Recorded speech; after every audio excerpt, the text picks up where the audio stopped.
अभी कुछ हफ्ते ही हुए हैं वैसे तो, और उनकी प्रशंसा पूरे देश में हो रही है। सरकार बनने के तुरंत बाद जिस तरह यहां बिना खर्ची, बिना पर्ची के हजारों नौजवानों को पक्की नौकरियां मिली हैं, वो देश ने देखा है। अब यहां डबल इंजन की सरकार डबल रफ्तार से काम कर रही है। साथियों, चुनाव के दौरान आप सभी माताओं बहनों ने नारा दिया था, महारा हरियाणा, नॉन स्टॉप हरियाणा।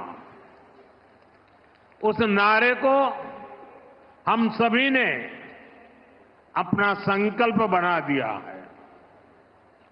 उसी संकल्प के साथ मैं आज आप सबके दर्शन करने के लिए आया हूं, और मैं देख रहा हूं जहां मेरी नजर पहुंच रही है, माताएं बहनें इतनी बड़ी तादाद में।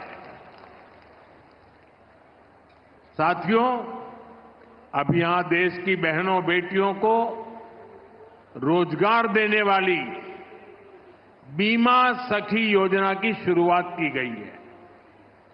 बेटियों को अभी यहां बीमा सखी के प्रमाण पत्र दिए गए हैं। मैं देश की सभी बहनों को बहुत बहुत बधाई देता हूं। साथियों, कुछ साल पहले मुझे यहां पानीपत से बेटी बचाओ बेटी पढ़ाओ अभियान शुरू करने का सौभाग्य मिला था। इसका सकारात्मक प्रभाव हरियाणा के साथ साथ पूरे देश में हुआ। अकेले हरियाणा में ही बीते दशक में हजारों बेटियों का जीवन बचा है।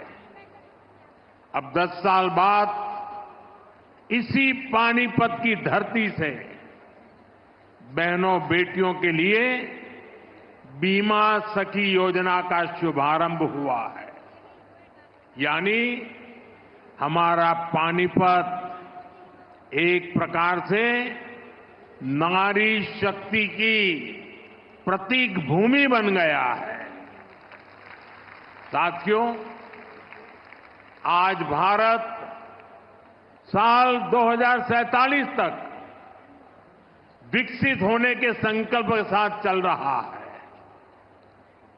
1947 से लेकर आज तक के कालखंड में हर वर्ग, हर क्षेत्र की ऊर्जा ने भारत को इस ऊंचाई तक पहुंचाया।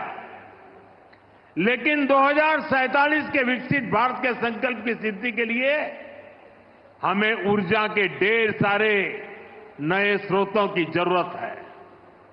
ऊर्जा का ऐसा ही एक स्रोत हमारा पूर्वी भारत है, हमारे भारत का नॉर्थ ईस्ट है, और ऊर्जा का ऐसा ही महत्वपूर्ण स्रोत है हमारे देश की नारी शक्ति, भारत की नारी शक्ति।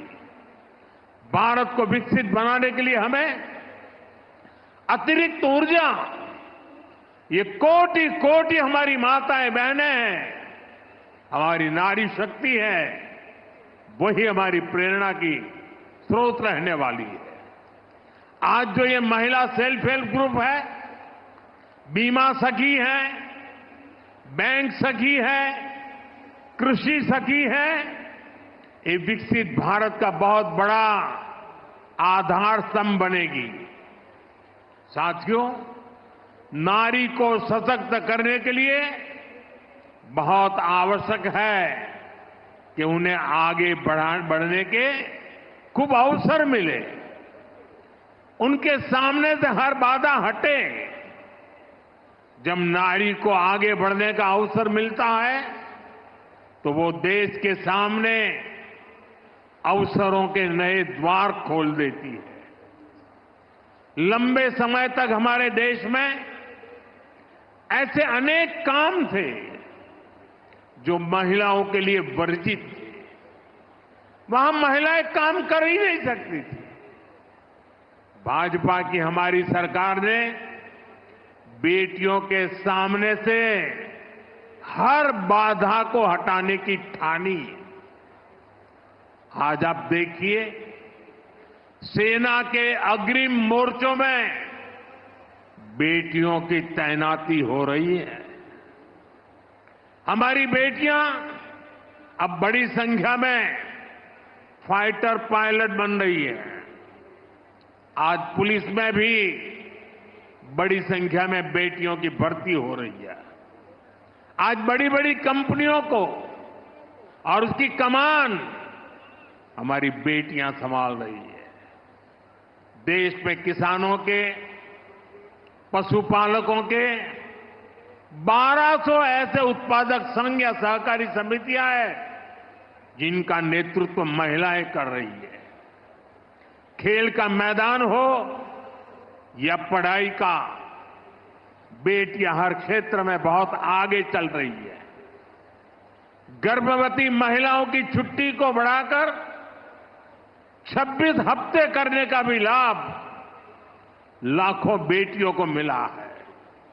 साथियों, कई बार जब हम किसी खिलाड़ी को मेडल पाकर गर्व से घूमते देखते हैं तो ये भूल जाते हैं कि उस मेडल को पाने के लिए उस खिलाड़ी ने, उस बेटी ने बरसों तक कितनी मेहनत की है। कोई एवरेस्ट पर तिरंगे के साथ फोटो खिंचवाता है तो उस खुशी में हम ये भूल जाते हैं कि वो व्यक्ति कितने वर्षों के संघर्षों के बाद एवरेस्ट की ऊंचाई पर पहुंचा है। आज यहां जिस बीमा सखी कार्यक्रम की शुरुआत हो रही है, उसकी नींव में भी बरसों की मेहनत है, बरसों की तपस्या है। आजादी के 60-65 सालों बाद भी अधिकतर महिलाओं के पास बैंक खाते नहीं थे, यानी पूरी बैंकिंग व्यवस्था से ही महिलाएं कटी हुई थी। इसलिए हमारी सरकार ने सबसे पहले माताओं बहनों के जनधन बैंक खाते खुलवाए और आज मुझे गर्व है कि जनधन योजना से 30 करोड़ से ज्यादा बहनों बेटियों के बैंक खाते खुले। क्या आपने कभी सोचा है अगर ये जनधन बैंक खाते ना होते तो क्या होता? जनधन बैंक खाते ना होते तो गैस सब्सिडी के पैसे सीधे आपके खाते में न आते, कोरोना के समय मिलने वाली मदद न मिली होती, किसान कल्याण निधि के पैसे महिलाओं के खाते में जमा न हो पाते, बेटियों को ज्यादा ब्याज देने वाली सुकन्या समृद्धि योजना का लाभ मिलना मुश्किल होता, अपना घर बनाने के लिए पैसे बेटियों के खाते में सीधे ट्रांसफर न होते, रेहड़ी पटरी लगाने वाली बहनों के लिए बैंक के दरवाजे बंद ही रहते और मुद्रा योजना से करोड़ों बहनों को बिना गारंटी का लोन भी मिलना मुश्किल होता। महिलाओं के पास अपने बैंक खाते थे, इसलिए वो मुद्रा लोन ले पाई, पहली बार अपने मन का काम शुरू कर पाई। साथियों, गांव-गांव में बैंकिंग सुविधाएं पहुंचाने में हमारी बहनों ने ही बड़ी भूमिका निभाई है। आप कल्पना कर सकते हैं जिनके बैंक खाते तक नहीं थे वो अब बैंक सखी के रूप में गांव के लोगों को बैंकों से जोड़ रही है। बैंक में कैसे बचत होती है, कैसे लोन मिलता है, ये सब कुछ लोगों को सिखा रही है हमारी माताएं बहनें। ऐसी लाखों बैंक सखियां आज गांव में सेवाएं दे रही है। साथियों, बैंक खाते की तरह ही कभी महिलाओं का बीमा भी नहीं होता था। आज लाखों बेटियां उनको बीमा एजेंट, बीमा सखी बनाने का अभियान शुरू हो रहा है। यानी जिस सेवा का लाभ पाने से कभी वो वंचित रही, आज उसी सेवा से दूसरे लोगों को जोड़ने का जिम्मा उन्हें दिया जा रहा है। आज बीमा जैसे सेक्टर के विस्तार का नेतृत्व भी एक प्रकार से अब महिलाएं ही करेंगी। बीमा सखी योजना के तहत 2 लाख महिलाओं को रोजगार के अवसर देने का लक्ष्य है। बीमा सखी कार्यक्रम के माध्यम से 10वीं पास बहनों बेटियों को ट्रेनिंग दी जाएगी, उन्हें 3 साल तक आर्थिक मदद भी दी जाएगी, भत्ता दिया जाएगा। बीमा के सेक्टर से जुड़ा डेटा बताता है कि एक एलआईसी एजेंट हर महीने औसतन एवरेज 15,000 रुपये कमाता है। इस हिसाब से देखें तो हमारी बीमा सखियां हर वर्ष 2.25 लाख रुपये से अधिक कमाएगी। बहनों की ये कमाई परिवार को अतिरिक्त आय देगी। साथियों, बीमा सखियों के इस काम का महत्व सिर्फ इतना ही नहीं है कि उन्हें हर महीने हजारों रुपया कमाई होगी। बीमा सखियों का योगदान इससे कहीं अधिक होने वाला। विकसित होते हमारे देश में इंश्योरेंस फॉर ऑल हम सभी का ध्येय है। ये सोशल सिक्योरिटी के लिए, गरीबी को जड़ से मिटाने के लिए अति आवश्यक है। आज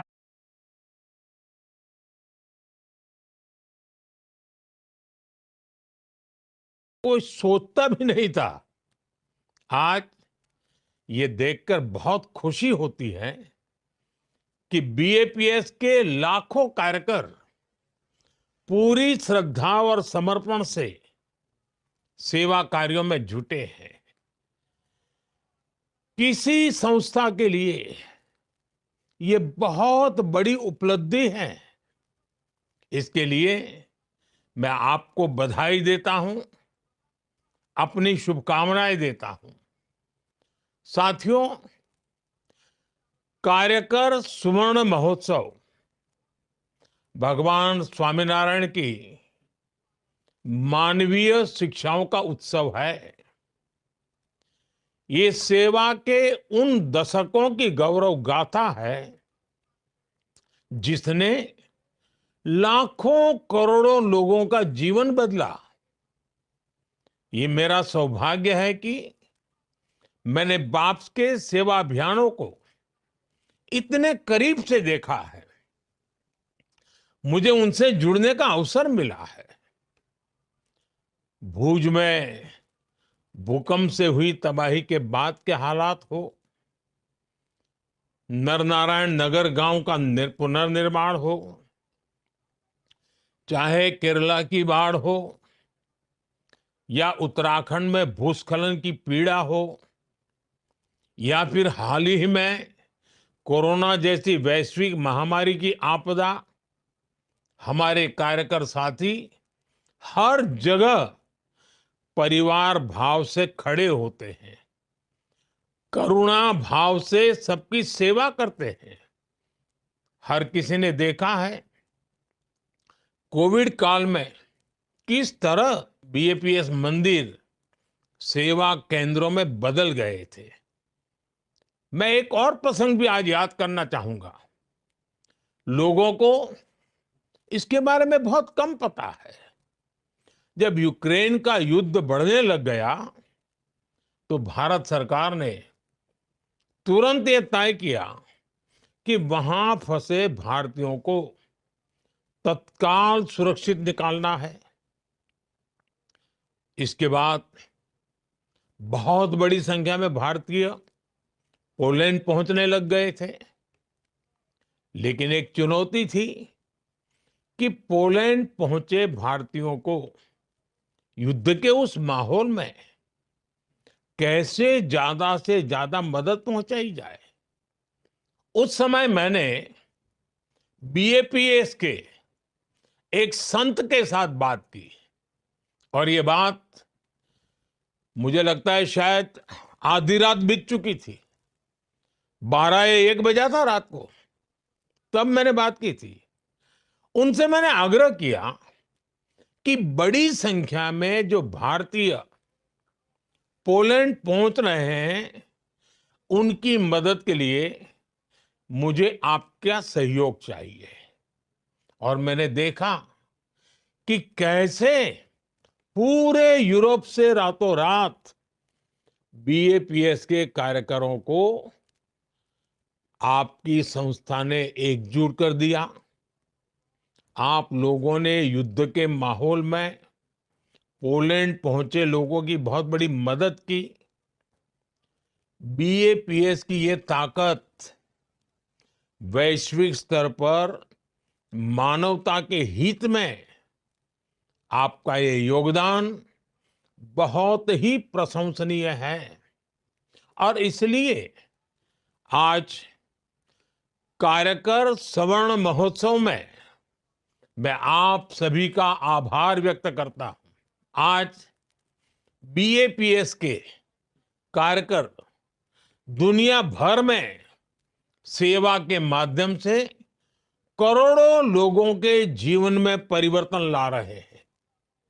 अपनी सेवा से करोड़ों आत्माओं को स्पर्श कर रहे हैं और समाज के अंतिम छोर पर खड़े व्यक्ति को सशक्त कर रहे हैं।